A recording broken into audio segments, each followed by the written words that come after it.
some ways, at some point in your life, everybody can be a lost rider.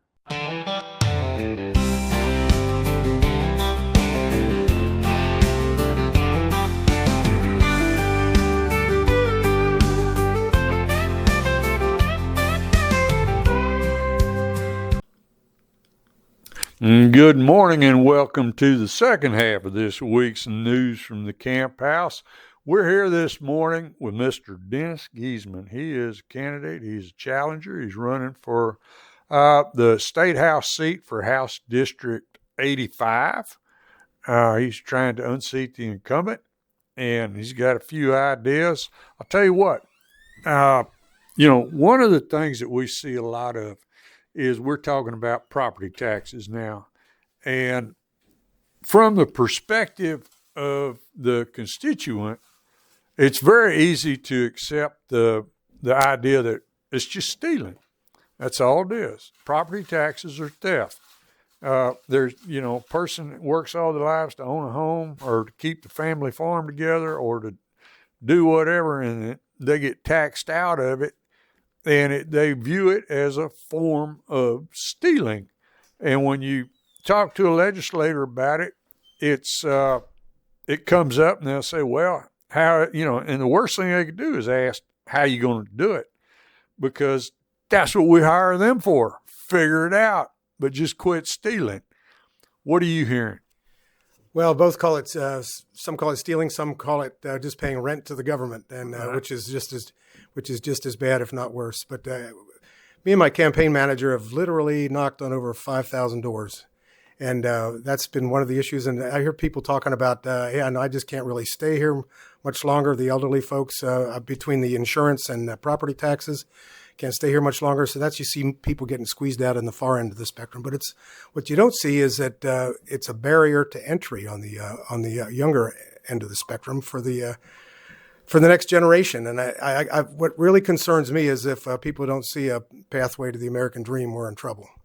So the governor has actually come up with a couple of good proposals on how to bring down property taxes, and the main way to do that is I think he's already taking exemptions for the elderly up to like $200,000 on your homestead.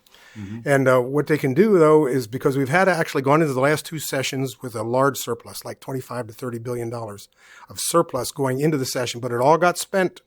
So I don't consider that a conservative way to do things. Right. But if they take this surplus and what they've already invested in exemptions, and then they just take the maintenance and operations out of all the ISDs and put that into the budget. That'll still leave the interest and sinking funds there, and for the property taxpayers because they voted for it. They'll have to cover that. But take the maintenance and operation funds and put it in the budget, and with that, that'll do a tremendous cut on property taxes right there. And so that with then some minor shuffling, then you could make it just so that the homestead, there is no homestead tax on your homestead. Okay. So when they say bring property taxes down to zero, that's one way to do it. Now, whenever you talk about exemptions or whatever, you can, it's like squeezing on a balloon. And what you got over here is rates go up and appraisals go up. So I've talked to people and I've experienced where you have sometimes 10, 20, 30% increase on your appraisal in 1 year. By saying the maximum amount an appraisal can go up is 2 or 3%. That can be done. That's already been done in Florida, and it hasn't hurt them. And it's actually way back when California used to be somewhat conservative. They did that back in the 1970s in Proposition 13 out in California. So by restricting the amount that your appraisal can increase every year, that'll restrict the rapid growth on property taxes, along with putting maintenance and operations into the state's budget. The homestead taxes, property taxes should go to zero. All right. That's, take someone my age. We get quite cynical because for the last 25 years, I've heard legislators, I've heard candidates get on the stage, and they would say, anytime there's a surplus, We need to there's nobody can spend the taxpayers' money better than the taxpayer. And anytime there's a surplus, we need to make sure we give that money back to the taxpayer. And I was standing right beside him when one of them guys said that one time, and I looked at him and went, how in the hell are you going to do that? And he didn't answer me. I sounded, and at that point I said, oh, that's just something good to say to everybody, because how would you do it? Well, let me just give you an example. High property taxes are a symptom of out of control spending. So that's the real problem, is the out of control spending. So I'll give you an example. In the 89th legislature, which we just finished last summer, and then the 88th legislature was 2 years before that, they went into the 88th with a $250 billion budget. They came out of the 89th legislature less than 3 years later with a $352 billion budget. So that's a 40% increase in 3 years. That's not conservative in my book, or I don't think anybody that's reasonable. That's not conservative. So it's the out of control spending that needs to. No, so we've seen candidates running now, and people are going for it. They saw it work in Washington. I don't think they're through doing it in Washington, but we've certainly seen it work there. And I think there's a lot of people think the same thing needs to happen in Austin. And I'll add this right quick. When I interview some of the executive directors of some of the state agencies, immediately before a session, that's one of the things I've been told is we're all fixing to go in there and fight over that surplus and try to get our part of it. And when you ask them, well, don't you think the taxpayers ought to get it back? They don't even consider that. Yeah, the going in position needs to be any surplus goes back to the taxpayer. That's got to be the going in position. And I don't know how much heft I can carry if or when I get elected, but that would be my going in position. And I've already tried to make some allies with some folks that are already in the legislature. Well, that's the point. Okay.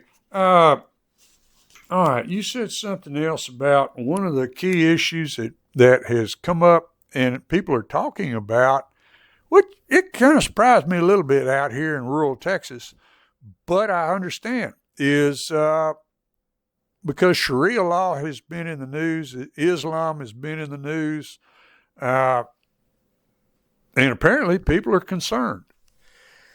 People don't realize it, but and it's come to almost the top of the concern list because gradually, about 2 mosques a month, and we're already up over 320 mosques in Texas. And to me, that's a bit scary. And now they're trying to do with special land districts like the Epic Center, which they renamed as the Meadows because the Epic got too controversial.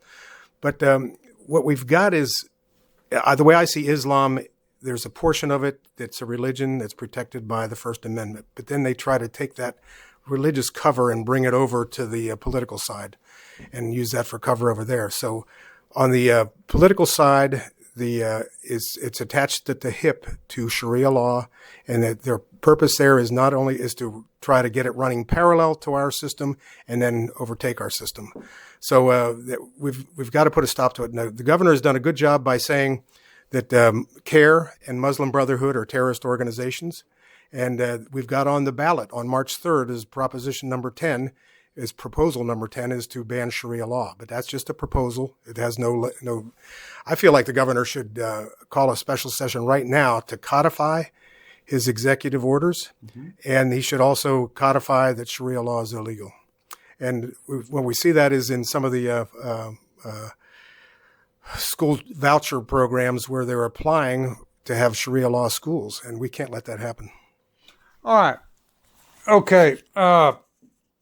Last thing is, what is your take? You know, I've got my own opinion of how the platform is put together. As far as taking care of constituents, where do I can't even think the good way to answer. Where do your marching orders come from when you go to Austin? How do you know what to do? I listen to the people. I've been a delegate to the Republican convention where we actually wrote the platform in San Antonio a year and a half ago. And I actually went to Minneapolis for the Republican National Convention up in Milwaukee. That was fun. That was probably the most fun thing I've ever done. But seeing Hulk Hogan tear off the shirt, the whole operation here, that was great. But if you got to just listen to the people right now, the problem is because of the compromising with the Democrats. There were a number of Republicans, including my opponent, who crossed over and voted with all the Democrats to pick the Speaker of the House. He crossed over and voted with all the Democrats to set the House rules, which were written by a Democrat. And that gave them, although they got rid of the chairs being Democrats, they made them vice chair or deputy chair, whatever the proper name is, and they gave them more power. So they have the power to kill any conservative bills in committee. So things like E-Verify, I mean, that got killed in committee. There are several other items that we considered conservative priorities, like banning Sharia law, that died in committee. Okay. All right. Yes. Okay. So you've been to the convention. You've probably been to GOP convention several times here in Texas. The first one I went to was in San Antonio a year and a half ago. Then that's what set up the platform that we're operating under right now, and then follow on went up to Milwaukee. All right.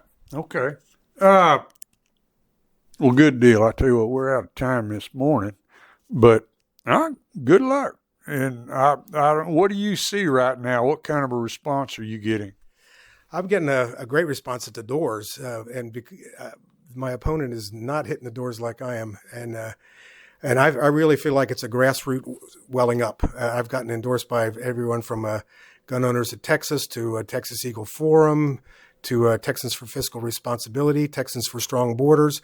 These are all grassroots organizations that have endorsed me, whereas my opponent has got a auto pen endorsement from Trump and Abbott based on one vote for school choice. He was promised those way before I even started to run.